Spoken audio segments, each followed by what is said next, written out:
Constitution दूसरों को मत पढ़ाओ। कॉन्स्टिट्यूशन में क्या है, सबका राइट्स होता है, सबका फंडामेंटल राइट्स होता है। यहाँ सब राइट्स होते हैं, अकेले का राइट्स नहीं है। You cannot deprive any right of other student. નસવાડીમાં વરસાદથી રોડ રસ્તા તૂટી જતા અને ઠેર ઠેર ગંદકીના પગલે નસવાડીના રહીશો નરકાગાર ભરી જિંદગી જીવી રહ્યા છે. નસવાડી નગરમાં ગ્રામ પંચાયત દ્વારા ચોકસી બજારમાં 6 માસ પૂર્વે બનાવેલ રોડ વરસાદમાં તૂટી જતા આચરાયેલો ભ્રષ્ટાચાર સપાટી પર આવવા પામ્યો હતો.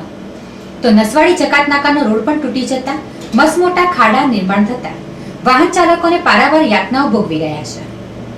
નસવાડી ગ્રામ પંચાયતની સ્વચ્છ ભારત ઝુંબેશની અવગણના કરતા હોય તેમ નસવાડી તાલુકા પંચાયત કચેરી પાસે તેમજ જલારામ મંદિર પાસે ઠેર ઠેર ગંદકીના દ્રશ્યો સર્જાતા નગરજનોમાં રોગચાળો ફેલાવાની ભારે દહેશત જોવા મળી રહી છે.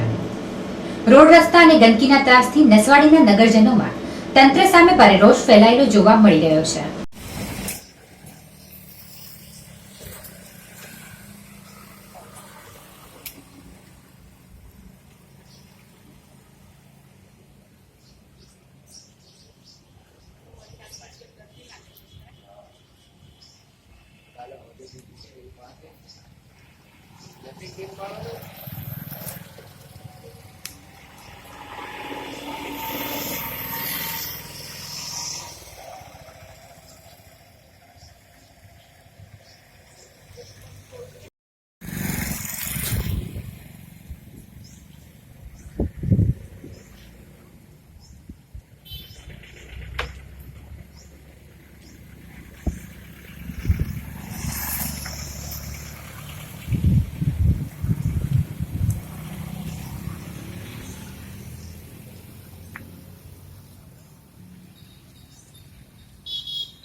પાદરા એસટી ડેપો દ્વારા સમયસર બસ નહીં મોકલાતા વિદ્યાર્થીઓને નોકરિયાત વર્ગે ડેપો મેનેજર સામે ભારે રોષ પ્રગટ કર્યો હતો.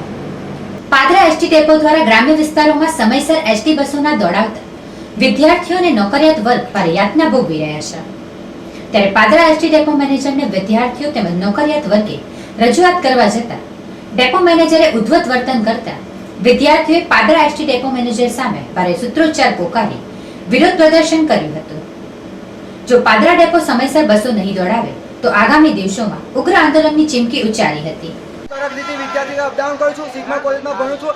અમારે દિલ્હી પિલુજા નાઇટ, કરખડી નાઇટ વગેરે બસોનો પ્રોબ્લેમ હોવાથી આજ રોજ પિલુજા નાઇટ મોકલેલ નથી. તેથી અમે મુવાલ ગામ ચક્કાજામ કરેલો છે. તેથી અમે ડેપો મેનેજરને ફોન આવ્યો તો ડેપો મેનેજર અમને એવો રિસ્પોન્સ આપેલો છે કે તમારાથી જે થાય તે કરી લો અને પોલીસની ધમકી અમને આપેલી છે. તેટલા માટે આજ રોજ અમે ગામના સરપંચ અમરસિંહજી તથા વાલીઓ તથા અમારા માનવ સેવા અધિકારીના જીગાભાઈ પટેલ તથા તારીણીના તાલુકા પંચાયત વિકાસ અધિકારી તરીકે જે પિન્ટુભાઈ ફરજ બજાવે તેમને જાણ કરી આજ રોજ અમે પાદરા ડેપો આવેલ છે. ત્યારે અમે ડેપો મેનેજરને કમ્પ્લેન કરતા એમને અમારા સરપંચશ્રી તથા વિદ્યાર્થીઓને કોઈ માન્યું નથી અને અપમાન કરેલ છે. તે સદંતર અમે ડીસી ઓફિસ પર કમ્પ્લેન કરવા જઈશું અને જો અમારી કમ્પ્લેન કોઈ નિવારણ નહીં આવે તો ઉગ્ર આંદોલન કરીશું. જય હિન્દ, જય ભારત.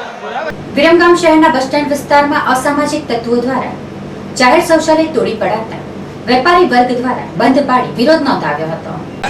વિરમગામ શહેરના હાટસમા ગણાતા બસ સ્ટેન્ડ અને રેલવે સ્ટેશન વિસ્તારમાં અસામાજિક તત્વો દ્વારા ગત શનિવાર રાત્રિએ દબાણ કરવાના ઇશારે એકમાત્ર જાહેર મુત્તરડી તોડી પાડવામાં આવતા આજરોજ વિરમગામ બસ સ્ટેશન વિસ્તારના વેપારીઓએ આશરે 150 થી વધુ વેપારીઓએ પોતાના ધંધા રોજગાર બંધ પાડી ધરણા યોજ્યા હતા. ઉપરાંત વેપારીઓએ વિરમગામ સેવા સદન ખાતે અને મામલતદાર ખાતે અને પ્રાંત અધિકારીને આવેદનપત્ર આપ્યું હતું. આ બાબતે યોગ્ય કાર્યવાહી કરવા માંગ કરાઈ હતી. ઉલ્લેખનીય છે કે વિરમગામ બસ સ્ટેશન વેપારી એસોસિએશન દ્વારા નવી મુત્તરડી બનાવવા અને મુત્તરડી તોડી પાડનાર શખ્સ સામે પોલીસ ફરિયાદ નોંધવાની માંગ સાથે આજરોજ વેપારીઓએ પોતાના ધંધા રોજગાર બંધ પાડી તંત્ર સામે વિરોધ નોંધાવ્યો હતો.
ચાલુ પ્રમુખ છું.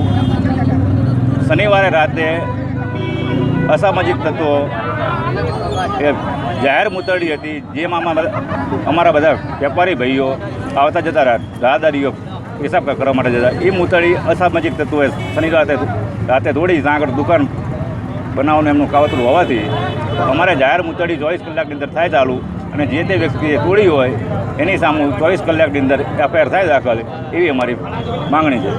બંધ રાખવું જ પડે એવું હતું, આ લોકો માનેમાં જ નથી. અહીંનો ત્રાસ એટલો બધો આમનો વધતો જાય છે કે ના પૂછો વાત. ગંદકી ઠેર ઠેર અહીં જુઓ, સામે બગીચામાં ગંદકી ગમે કોઈ અજાણ્યા ઈસમોએ નગરપાલિકાની બનાવેલી મૂતરડી કે જે કોમ્પ્લેક્સમાં વેપારીઓ માટે બનાવી, તે કોઈએ આ મૂતરડી ધ્વસ્ત કરી દીધી અને અમને અત્યારે આજે જાણ થઈ છે અને અમે યોગ્ય કાર્યવાહી કરીશું અને ફરીથી મૂતરડી છે રિસ્ટોર કરવાની કાર્ય ચાલુ કરીશું. વેપાર રજૂઆત એવી છે કે જે મૂતરડી તૂટી ગઈ છે એ ફરીથી રિસ્ટોર કરવા બાબતની રજૂઆત છે, જે વહેલી તકે અમે રિસ્ટોર કરી દઈશું. હાલમાં જે ડોક્યુમેન્ટ મળ્યા છે એ આધારે અમે એન્જિનિયરને મોકલીને સ્થળ કરાવીશું, પંચોતકામ કરાવીશું. ઉપલેટા શહેરની મધ્યમાં આવેલ સર ભગવતસિંહજી કન્યા શાળામાં રાહત દરે રોપાનું વિતરણ કરવામાં આવ્યું હતું. આજરોજ સવારે 9 વાગ્યાથી બપોરના 3 વાગ્યા સુધી ભગવતસિંહજી કન્યા શાળાના મેદાનમાં ફૂલછાપ નવરંગ નેચર ક્લબ રાજકોટ અને અર્જુન કન્સ્ટ્રક્શન ઉપલેટાના સંયુક્ત ઉપક્રમે કલમી રોપાઓ જેવા કે આંબા, નાળિયેર, ચીકુ, દાળમી અને લીંબુડી વગેરે તથા ફૂલછોડ જેવા કે ગુલાબ, પારિજાત, ગલગોટા, ચંપો અને રાતણાના વગેરેનું રાહત દરે વિતરણ કરવામાં આવ્યું હતું. બજારમાં 250 રૂપિયામાં વેચાતા કલમી કેસર આંબાની કલમ એક નંગના માત્ર 100 રૂપિયામાં અને બજારમાં 150 રૂપિયામાં વેચાતા કલમી કાલીપત્તી ચીકુના રોપા એક નંગના માત્ર ₹60માં જ વિતરણ કરવામાં આવ્યું હતું. જ્યારે બજારમાં 100 રૂપિયામાં વેચાતા લોટણબોના નાળિયેરના રોપા એક નંગના માત્ર 60 રૂપિયામાં જ વિતરણ કરવામાં આવ્યું હતું. આ કલમો લેવા માટે પડાપડી થઈ હતી.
કેટલી લેવી?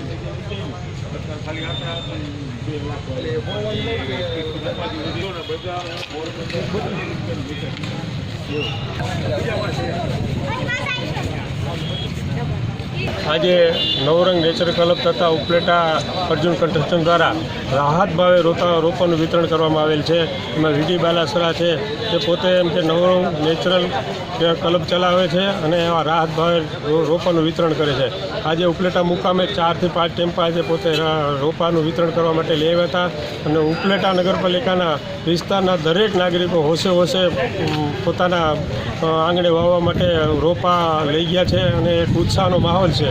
જે અમારે એક નેમ છે કે વધારે કેમ વૃક્ષો હોય નગરપાલિકાના વિસ્તારમાં, એ આજ રોજ અમને જોવા મળ્યું છે કે લોકોનો પણ એક માહોલ ઊભો થયેલો છે કે ખરેખર જે વૃક્ષોનું વાવેતર વધારે થાય. રાજકોટના ધોરાજીમાં આવેલ જમનાવડ વિસ્તારના લોકો સ્વચ્છતાના અભાવે ત્રાહિમામ પોકારી ઉઠ્યા છે. ધોરાજી શહેરના જમનાવડ પર આવેલી મહેંદીવાડી સોસાયટીમાં પ્રવેશ દ્વાર પાસે ગંદકીના ગજ ખડકાયેલા છે અને સોસાયટીના રહીશો આ ગંદકીને લઈને ત્રાહિમામ પોકારી ગયા છે. સોસાયટીની મહિલાઓએ મીડિયા સમક્ષ રજૂઆત કરવા જણાવે કે અમારી સોસાયટીના તમામ રહીશો નગરપાલિકાનું વાહન આવે ત્યારે તેમાં જ એકઠો કરેલો કચરો વાહનમાં નાખીએ છીએ, પરંતુ આસપાસના એપાર્ટમેન્ટના રહીશો અમારી સોસાયટીના પ્રવેશદ્વાર પાસે અને મુખ્ય માર્ગના ફૂટપાથ પર કચરો ફેંકે છે. આસપાસના એપાર્ટમેન્ટના રહીશો નગરપાલિકાના વાહનમાં કચરો નાખતા થાય એ માટે નગરપાલિકાએ દંડાત્મક પગલાં ભરવા જોઈએ અને હાલમાં જે ગંદકી ફેલાયેલી છે તેને તાત્કાલિક નગરપાલિકાના તંત્રવાહકોએ ધ્યાને લઈને ગંદકીનો યોગ્ય નિકાલ કરવા સોસાયટીની મહિલાઓએ જણાવ્યું હતું. મારું નામ પૂનમ, જમનાવડ રોડ, મહેંદીવાડી, શાંતિકુંજ એપાર્ટમેન્ટવાળી ગલી. અહીંયા ગમે ત્યાં કચરો નાખીને વયા જાય છે આજુબાજુના એપાર્ટમેન્ટવાળા. અમે નગરપાલિકાની જે ગાડી આવે એમાં કચરો નાખીએ છીએ, પણ આજુબાજુવાળા કોઈ સમજતા નથી અને કચરો ગમે ત્યાં ફેંકી દે છે. ગંદકી બહુ થાય છે. ખાસ કરીને નગરપાલિકાવાળાઓને નમ્ર વિનંતી કે અહીંથી કચરો ઉપડાવે અને છોકરાઓને સ્કૂલે જવામાં, મંદિરે જવામાં હાલચાલ રોગચાળો ફાટી નીકળે છે. છોકરાઓને બહુ તકલીફ થાય છે. મહેરબાની કરીને નગરપાલિકાવાળાને નમ્ર વિનંતી કે અહીંથી કચરો ઉપડાવે. બનાસકાંઠાના પૂરગ્રસ્ત પીડિતોને સહાય આપવા ભાજપા દ્વારા કાર્યક્રમનું આયોજન કરાયું હતું. છેલ્લા કેટલાક સમયથી ગુજરાત સહિતના રાજ્યોમાં ભારે વરસાદના પગલે બનાસકાંઠામાં ઘોડાપુર આવતા સંખ્યાબંધ નાગરિકોના મોત, મકાનો ધરાશયી સહિત રહીશોનો માલસામાન ગુમાવવાનો વારો આવ્યો હતો. બનાસકાંઠાના નિરાધાર રહીશોને સહાય મળી રહે તેવા આશય સાથે શહેર ભાજપા દ્વારા ગાંધીનગર ગૃહથી રાહત સહાય એકત્રીકરણનો કાર્યક્રમ યોજ્યો હતો, જેમાં સાંસદ તેમજ શહેર ભાજપા પ્રમુખ રંજનબેન ભટ્ટ, ધારાસભ્યો તેમજ ભાજપાના અગ્રણીઓ મોટી સંખ્યામાં જોડાયા હતા. ત્યારે ભાજપાના સહાય એકત્રીકરણમાં વ્યાપારીઓ અને રહીશોએ બિસ્કીટ, તૈયાર ફરસાણના પેકેટ, દવાની કીટ અને કપડાં સહિતની સામગ્રીનો ધોધ વરસાવ્યો હતો. ત્યારે એકત્ર થયેલ તમામ સામગ્રીને બનાસકાંઠા ખાતે મોકલવામાં આવી હતી.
વડોદરા સંસ્કારી નગરી છે અને વડોદરાના લોકો હંમેશા સેવાભાવી લોકો છે.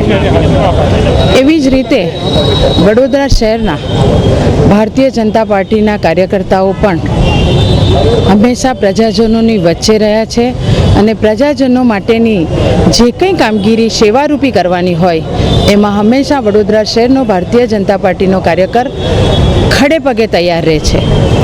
હાલમાં ગુજરાતમાં અમુક જિલ્લાઓમાં ખૂબ પૂર આવ્યું છે.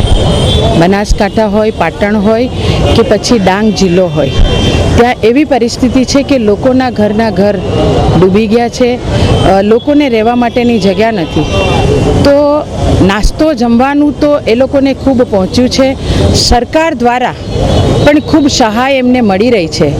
માનનીય મુખ્યમંત્રી શ્રી વિજયભાઈ રૂપાણીજી પણ આજથી ત્યાં આગળ બનાસકાંઠામાં પોતે 5 દિવસ ત્યાં જ રહેવાના છે અને જે પૂરગ્રસ્ત લોકો છે એમને સહાય શું કરી શકાય, કોઈ તકલીફ ન પડે, સરકાર દ્વારા પણ મદદ ખૂબ થાય, એની ચિંતા માન્ય મુખ્યમંત્રી પણ કરી રહ્યા છે.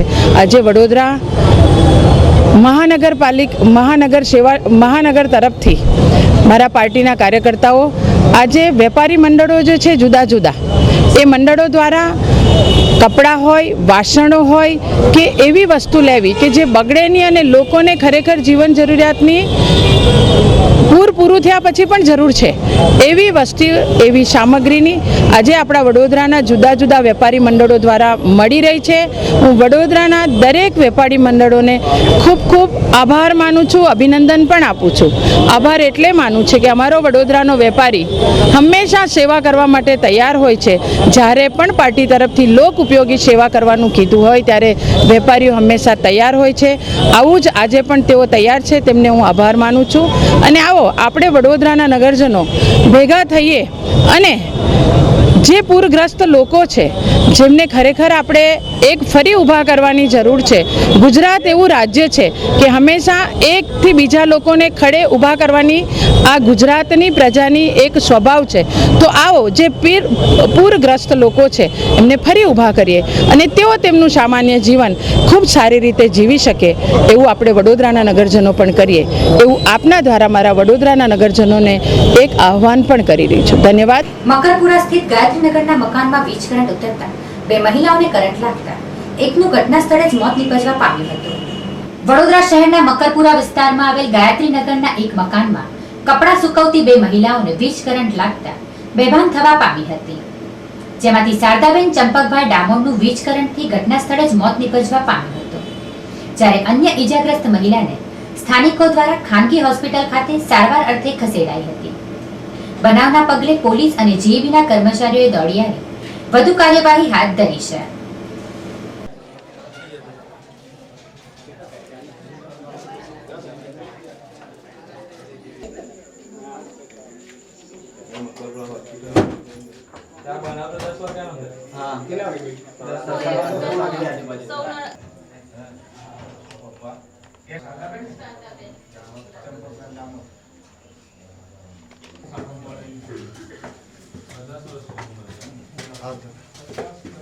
એક મિનિટ અહીંનું નહીં હેલા અને એકદમ પાસેથી લો. અહીંયા લોડ સાઈડ જે લોકોનો વાયર દોડાવેલો છે તો નીચેથી ઉપરના મકાનમાં બ્લુ કલરનો વાયર લઈ ગયા છે. તો ઉપરના મકાનમાં જે લઈ ગયા વાયર તો એ દિવાલમાં એક ખીલો મારીને ત્યાં બાંધેલો હતો. હવે એ શોર્ટ થઈ ગયો ખીલા સાથે અને એ જ ખીલા સાથે કપડાં સૂકવવાનો તાર બાંધેલો હતો. તો એ વખતે તાર ઉપર કપડાં સૂકવતી વખતે આ શોર્ટ સર્કિટના લીધે કરંટ લાગેલો છે. હા, કેમ કે 240 વોલ્ટ આવતો હોય છે એમાં, એટલે 240 વોલ્ટના લીધે શોર્ટ લાગી શકે. તરત જો છૂટી જાય તો બચી જાય, પણ જો પકડાઈ જાય તો તરત જ. અમે વરસાદની સિઝન છે અને ધાબુ ભીનું હતું કપડાં સૂકવતી વખતે, એટલે અમારે તો અહીંયા 12:15 આસપાસ કમ્પ્લેન આવી એટલે તરત સ્ટાફને મોકલી આપ્યો. અહીંયા આવીને ખ્યાલ આવ્યો કે આ 10 વાગ્યાનો બનાવ છે, એટલે જેવી કમ્પ્લેન આવી તરત અમે અહીંયા આવીને સપ્લાય બંધ કરી દીધો અને ચેક કર્યું કે શેના કારણે થયું છે. તો ઇન્ટરનલ ફોલ્ટના કારણે થયું છે, એટલે અમે અત્યારે મીટરના લોડ સાઈડના વાયરો કાપી નાખ્યા છે, એટલે ઘરની અંદર સપ્લાય બંધ કરી દીધો છે અમે અત્યારે. સમાચાર પૂર્ણ કરીએ તે પહેલા ફરી એક નજર આજના મુખ્ય સમાચાર પર. યુનિવર્સિટીમાં શિવજીની પૂજા અર્ચનાને લઈને વિદ્યાર્થીઓ અને વિજિલન્સની ટીમ વચ્ચે સર્જાયું ઘર્ષણ. પૂર્વ વિદ્યાર્થી નેતાઓએ દોડી આવી મામલો કર્યો શાંત. મકરપુરામાં કપડાં સુકવતી 2 મહિલાઓને વીજ કરંટ લાગતા વિસ્તારમાં મચ્યો હાહાકાર. વીજ કરંટ લાગતા 2 પૈકી એક મહિલાનું ઘટના સ્થળે નીપજ્યું કરુણ મોત. વિરમગામ શહેરમાં અસામાજિક તત્વો દ્વારા જાહેર શૌચાલયને તોડી પોલીસ સુરક્ષા પર સવાલો ઉભા કર્યા. વેપારી એસોસિએશન દ્વારા બંધ પાડી વિરોધ પ્રદર્શિત કરાયો. આ હતા અત્યાર સુધીના સમાચાર. આ સાથે અમારી ટીમને રજા આપશું. નમસ્કાર. વંદે માતરમ. વંદે ગુજરાત.